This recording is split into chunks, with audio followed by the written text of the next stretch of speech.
Hi friends, இன்னைக்கு நம்ம சேனலில் ஒரு சுவையான கேரட் ரைஸ் எப்படி செய்யறதுன்னு பார்க்க போகிறோம். ரொம்ப ருசியாக இருக்குங்க. இது ஈஸியாகவும் செஞ்சிடலாம். வாங்க நம்ம எப்படி செய்யலான்ட்டு பார்க்கலாம்.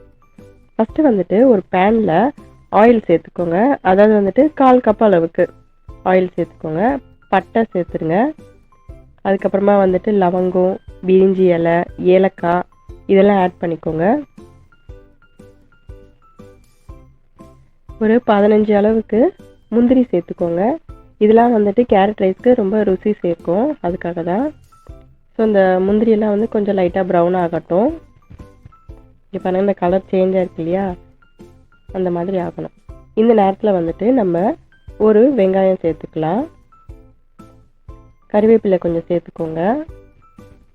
பச்சை மிளகாய் வந்து நம்ம காரத்துக்காக சேர்க்குறோம். இதில் நல்லா வதக்கிக்கோங்க. உப்பு வந்து நீங்கள் சேர்த்துக்கோங்க. சீக்கிரமாக வந்து வெங்காயம் வதங்கிடும். நான் நிறைய வீடியோவில் சொல்லியிருக்கேன் இந்த மாதிரி. இந்த கலர் சேஞ்ச் ஆகிட்டே வருது பாருங்கள், வெங்காயத்தோட கலரு நல்லா வதங்கிட்டே வருது.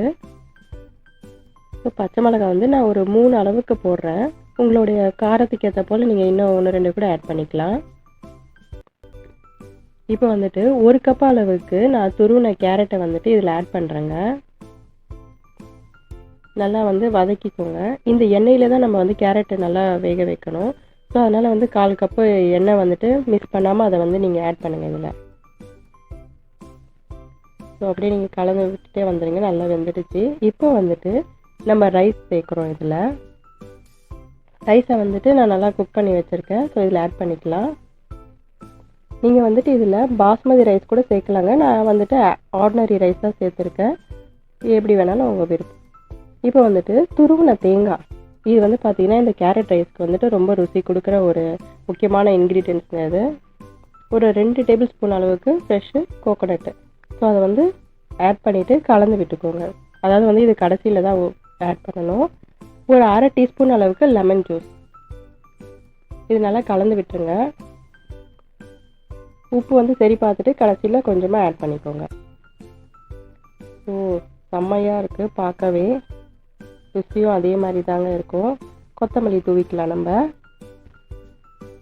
ஸோ ஈஸியாக செஞ்சிடலாம் லஞ்ச் பாக்ஸ்க்கெல்லாம் இந்த ரெசிபி. எல்லாம் நல்லா கலந்து விட்டாச்சு. இப்போ நம்ம சூப்பராக ரெடி ஆகிடுச்சு பாருங்கள். சுவையான கேரட் ரைஸ் ரெடி.